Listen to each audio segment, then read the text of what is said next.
Hello बच्चों, जैसा कि आपने टाइटल में देख ही लिया है कि आज हम क्या करने वाले हैं। तो बिना किसी रुकावट के हम अपनी वीडियो स्टार्ट आज हम देखेंगे चैप्टर नंबर 5 और नाम क्या है इसका, डाटा हैंडलिंग। तो इसमें हम देखेंगे डिफरेंट टाइप्स के ग्राफ्स और जो भी हमारा मतलब कि ज्यादा प्रैक्टिकल बेस हम देखेंगे। 4 चैप्टर भी हमने प्रैक्टिकल बेस ही देखा था, तो ये भी हम प्रैक्टिकल बेस ही देखेंगे। हम देखेंगे कि ग्राफ्स कितने टाइप्स के होते हैं। देखो, पहला टाइप क्या है, पिक्टोग्राफ। ठीक है, पिक्टोग्राफ क्या होता है, जैसा कि नाम है इसका, नाम में ही मतलब इनका ना छुपा हुआ है। आपको याद करने की जरूरत नहीं है कि पिक्टोग्राफ मीन्स अच्छा पिक्चर बनाते हैं, ऐसे कोई याद करने की जरूरत नहीं है। पिक्टोग्राफ में मीन्स पिक से आप क्या याद रखोगे, पिक्टोग्राफ मतलब पिक वाली पिक्चर वाली चीजें जो होती हैं, जैसे कि लाइक ये ना हमारी एक कार 100 कार के बराबर हमने मानी है। ये यूनिट्स हम बनाते हैं ना, जब बार ग्राफ बनाते हैं तब भी हमें ऐसे स्केल में बनाते हैं, है ना। वही ये स्केल है कि एक कार मेरी 100 कार के इक्वल्स है।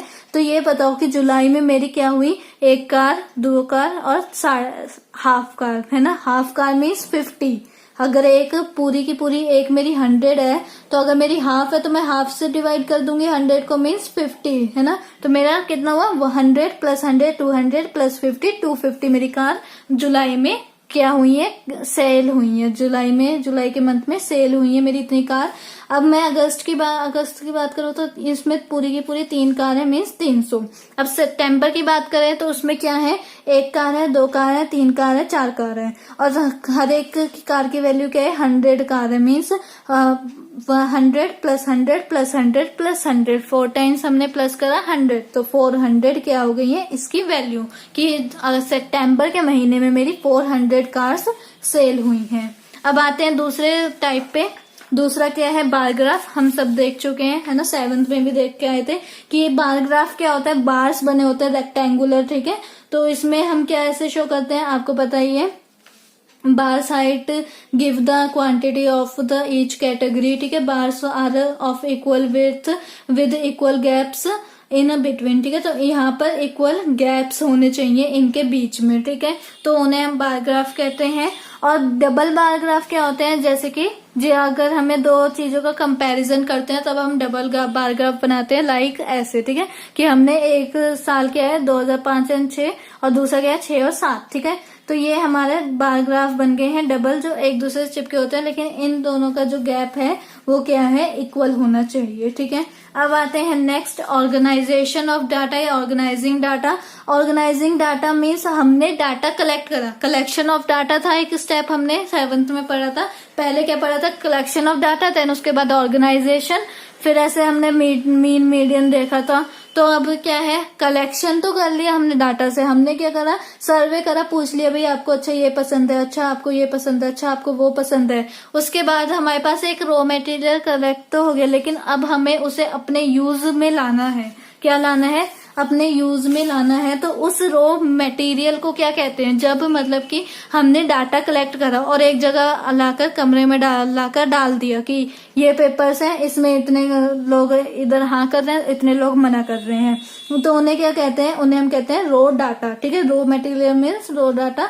जो अनऑर्गेनाइज होता है, डाटा अवेलेबल तो होता है, हमने कलेक्ट कर लिया, सर्वे कर लिया और लाके पटक दिया, तो वो हमारा क्या अनऑर्गेनाइज्ड है। हमें जो चाहिए हमने उसके अकॉर्डिंग उसे अभी ऑर्गेनाइज्ड नहीं किया है, तो वो हमारा क्या हो गया, अनऑर्गेनाइज्ड डाटा हो गया, जिसे हम क्या कहते हैं, रॉ डाटा। ठीक है, तो ऐसे ही हमने क्या करा है, यहाँ पर देखो एक क्वेश्चन दिया है कि arts, maths, science, English, mathematics, arts, English, maths और इंग्लिश, आर्ट्स, ये सारे ना, इतने सारे हमने क्या करा, डाटा सर्वे करा। उसमें पूछा कि आपको क्या पसंद है, मैथ पसंद है, आर्ट्स पसंद है, साइंस पसंद है, तो उन्होंने अपने अपने ओपिनियन दे दिए, तो ये हमने लाके पटक दिया, तो ये क्या हो गया, रॉ डाटा। अगर मैं इसे क्या करूं, एक अपने जो मेरे को चाहिए कि कितने लोग क्या मैथ्स पसंद करते हैं, तो मैं क्या करूंगी, पूरा एक ऐसे लिखूंगी ना, सब्जेक्ट की आर्ट्स है, मैथ्स है, साइंस है, इंग्लिश है। उसके बाद देखूंगी यहाँ पर कि आर्ट्स के कितने बच्चे हैं जो आर्ट्स को लाइक करते हैं, जैसे 1 2 3 4 ऐसे लाइक जो करते हैं वो 7 है पीपल्स, है ना, जो 7 पीपल्स है जो आर्ट्स को लाइक करते हैं, 5 पीपल्स है जो मैथ्स को लाइक करते हैं, 6 पीपल्स जो है वो साइंस को लाइक करते हैं, और 4 पीपल्स इंग्लिश को लाइक करते हैं, ठीक है। तो ये मेरा क्या हो गया, ये मेरा एक हो गया फ्रीक्वेंसी। ये जो मेरी है ना नंबर ऑफ स्टूडेंट्स, ये मेरा क्या हो गया फ्रीक्वेंसी हो गया। The number of trials before each subject gives the number of a student who like that particular subject is called a frequency। अब frequency की डेफिनेशन ये देख लो, frequency gives the number of times that a particular entry occurs। जैसे कि ये 7 times occur हुई है, ये 5 times, ये 6 times, ये 4 times। अगर हमें इसमें क्या निकालना हो, मोड निकालना हो, मोड क्या होता था, जो सबसे ज्यादा बार अक्कर हुआ है, मोस्ट ऑफन अक्कर होना चाहिए। तो मेरा सबसे ज्यादा बार क्या हुआ है, 8 अक्कर हुआ है 7 टाइम्स, तो ये मेरा मोड हो गया, ठीक है।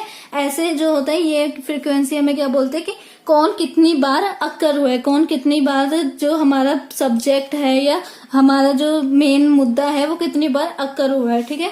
देन उसके बाद ये जो टेबल है इसे हम क्या कहते हैं, फ्रीक्वेंसी डिस्ट्रीब्यूशन टेबल, ठीक है। अब आते हैं नेक्स्ट, ग्रुपिंग डाटा। हमने कलेक्ट कर लिया, ऑर्गेनाइज्ड कर लिया कि हमें इतना चाहिए था। उसके बाद क्या करेंगे, ग्रुपिंग करेंगे। जैसे कि अभी इसके लिए दूसरा डाटा है, इतने सारे नंबर्स हैं, अनऑर्गेनाइज्ड है, रॉ मटेरियल है हमारे लिए, रॉ डाटा है। इसे मैंने क्या करा, फ्रीक्वेंसी टेबल में एडजस्ट करा कि 0 से 10 तक के ये रहे 2 बच्चे, 10 से 20 तक, जैसे कि मार्क्स है बच्चों के 60 में से, ठीक है। आउट ऑफ 60 में से मार्क्स हैं ये बच्चों के कि 0 से 10 तक के बच्चे 2 हैं, जिनके दो बच्चे हैं जिनके 0 से लेकर 10 तक के बीच में नंबर्स आए हैं। और 10 से लेकर 20 तक के बच्चे कितने हैं, 10। और 20 से 30 तक के बच्चे कितने हैं, 21। और 30 से 40 तक के बच्चे कितने हैं, 19। मीन्स कि इतने बच्चे क्या कर रहे हैं, इतने बच्चों के मार्क्स आए हैं एक पर्टिकुलर सब्जेक्ट में, ठीक है। और 40 से 50 तक के बच्चों के मार्क्स 7 आए हैं, 7 बच्चों के 40 से 50 के बीच में मार्क्स आए हैं। एंड 50 से लेकर 60 तक के बीच में कितने बच्चों के मार्क्स आए हैं, सिर्फ एक बच्चे का मार्क्स आया है। तो ये क्या है, data presented in this manner is said to be grouped. ये जो मेरा है ना, ये मैंने ग्रुप्स बनाए कि इतने से लेके इतने तक के। अब एक एग्जैक्ट मैंने क्या नहीं बताई, एक एग्जैक्ट वैल्यू नहीं बताई कि फर्स्ट वाले बच्चे के लाइक मेरा आए होंगे, जैसे कि फर्स्ट वाले बच्चे के आए होंगे 5 नंबर्स, तो हमने क्या उसे डाल दिया कि 0 से लेकर 10 तक के उसके बीच में आए। उसके 0 भी हो सकते हैं, 10 भी हो सकते हैं। अब 5 हमें क्या पता 5 होंगे, तो ये हमारा क्या हो गया कि एक ग्रुप्ड में डाल दिया, उसे हम क्या कहते हैं, ग्रुप्ड फ्रीक्वेंसी टेबल। तो इसे हम क्या कहते हैं, ग्रुप्ड फ्रीक्वेंसी टेबल। और जिसमें हम एक पर्टिकुलर चीज को दिखाते हैं उसे हम क्या कहते हैं, फ्रीक्वेंसी डिस्ट्रीब्यूशन टेबल। अब आते हैं इसकी लोअर लिमिट और अपर लिमिट। लोअर लिमिट क्या होती है हमारी, जैसे कि ये 10 मेरी क्या होगी, ये लोअर लिमिट। एंड 20 मेरी क्या होगी, अपर लिमिट। एक ग्रुप की जैसे 0 से लेके 10 तक की मेरी लोअर लिमिट क्या है, 0 है, अपर लिमिट क्या है, 10 है। ऐसी 10 से 20 तक की 10 मेरी लोअर लिमिट है, 20 मेरी अपर लिमिट है। ऐसी 20 मेरी लोअर लिमिट है और 30 मेरी अपर लिमिट है। ऐसे ही हम क्या करते हैं, इसे लोअर और अपर में करते हैं। इसे हम क्या कहते हैं, CI, क्लास इंटरवल, ठीक है। इसे हम क्या कहते हैं, क्लास इंटरवल कहते हैं। जिसमें जो पहले वाला होता है हमारा लेफ्ट वाला, उसे हम लोअर लिमिट कहते हैं और राइट वाले को अपर लिमिट कहते हैं, ठीक है। अब आते हैं नेक्स्ट, अब बार्स विद द डिफरेंस, ठीक है। बार्स में डिफरेंस आता है। देखो बार्स हमने पहले ऐसे सीखे थे, है ना, कि अगर हमें बोला है 0 से 10 तक के, अब ये पीछे का ही डाटा हमने उठा लिया और क्या कर रहा है, यहाँ पर पुट करा। तो 0 से लेके 10 तक के 10 मार्क्स है, ये है ना, 0 से लेके 10 तक के दो बच्चों के मार्क्स है जो 0 और 10 के बीच में आए, तो हमने ऐसे डाला। देन उसके बाद 10 से 20 तक के 10 बच्चों के मार्क्स आए, और 20 से लेके 30 तक के बच्चों में कितने 21 बच्चों के 20 से 30 तक के बीच में आए हैं मार्क्स। और 19 बच्चों के कितने आए, 30 से लेके 40 तक के बीच में। और 7 बच्चों के कितने आए हैं, 40 से 50 तक के। और एक बच्चे का कितना है, 50 और 60 के बीच में मार्क्स हैं। अब उसके 50 भी हो सकते हैं, 60 भी हो सकते हैं, और 51 भी हो सकते हैं, या फिर 59 भी हो सकते हैं, ठीक है। अब ये नहीं पता हमें उस बच्चे के मार्क्स कितने आए हैं, है ना। तो ये हमारा क्या हो गया, एक ये डाटा बन गया और ये उसका ग्राफ बन गया, ठीक है। इसे देखो ये CI कहते हैं, क्लास इंटरवल। और अगर ऐसे ही ये डिफरेंस मैंने क्यों लगा दिया यहाँ पर, ये डिफरेंस इन्होंने क्यों लगाया, क्योंकि यहाँ पर क्या दिया इन्होंने, 0 से लेके 10 तक दे दिया। लेट से ये फर्स्ट वाली रो हटा दो, फर्स्ट वाली रो मैंने हटा दी, हमें क्या दे दिया अब इन्होंने, 0 से 10 तक दे दिया, तो इसे हम कैसे ड्रॉ करेंगे? या फिर ये 2 रो हटा दो, आप इन 2 रो को आप भूल जाओ। तो मैंने क्या करा, इन 2 रो को आप भूल जाओ, ठीक है। तो यहाँ पर हमें डाटा कैसे गिवन था, CI गिवन है, उसके बाद 20 से 30 और फिर 30 से 40, तो 40 से 50 और 50 से 60। तो इस डाटा को कैसे बनाएंगे हम ग्राफ में? तो इस डाटा को हम इस टाइप से बनाएंगे कि जो अब अपना ग्राफ बनाएंगे ना, उसमें हम ये करेंगे, ये ऐसे जिगजैग करेंगे थोड़ा सा, और उसके बाद अपनी ग्राफ को स्ट्रेट पहुंचाएंगे, ठीक है। पहले क्या करेंगे, एक ऐसे लाइन बनाएंगे, देन थोड़ा जिगजैग करेंगे और उसके बाद सीधा ले जाएंगे, ठीक है। 2 बार जिगजैग करना है और ऐसे एकदम स्ट्रेट लाइन लेके चले जानी है। इसका मतलब क्या हुआ कि ये मेरा ग्राफ यहाँ से कंटिन्यू हुआ है, मीन्स 20 से कंटिन्यू हुआ है, ठीक है। तो इसका मेरा मतलब क्या हुआ कि ये ग्राफ 20 से कंटिन्यू हुआ है। तो the height of the bar shows the frequency of the class interval, ठीक है। ये क्लास इंटरवल दिखाता है, जो मेरी हाइट होती है बार की, ये let's say. Also there is no gap between the bars as there, जिनमें देखो बार ग्राफ हमारे क्या होते थे, जिनके बीच में गैप्स होते थे, है ना, इक्वल के गैप होने चाहिए, इक्वल गैप होना चाहिए। और हिस्टोग्राम मेरा क्या होता है, जिसमें गैप ही नहीं होता, चिपके हुए होते हैं, लाइक दैट, ठीक है, चिपके हुए होते हैं, वो मेरे क्या होते हैं, हिस्टोग्राम होते हैं। तो पहले हमने क्या देखा, पिक्टोग्राफ मीन्स पिक्चर वाला, बार ग्राफ मीन्स बीच में डिफरेंस, डबल बार ग्राफ 2 आ जाते थे, कंपैरिजन के लिए उसे यूज करते हैं। और हिस्टोग्राम मीन्स चिपका हुआ बनाते हैं, हम इसे ऐसे भी बनाते हैं।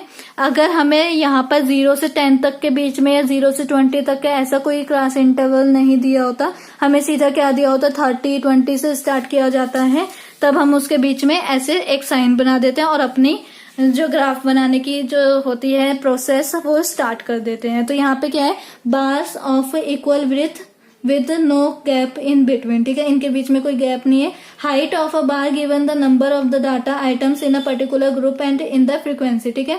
एक पर्टिकुलर ग्रुप की है, जैसे 20 से 25 तक के 4 है, और एजेस ऑफ टीचर्स है कि 20 से लेकर 25 तक के। अब देखो 18 साल का बच्चा तो 18 साल का या उससे कम का बच्चा तो रख नहीं लेंगे ये टीचर्स बनाने के लिए। तो यहाँ पर तो क्या होगा, 20 से ही स्टार्ट करना पड़ेगा, ज्यादा से ज्यादा 20 से क्या होने लग पड़ेंगे, टीचर्स अपना मतलब ज्वाइन करने लग पड़ेंगी, है ना।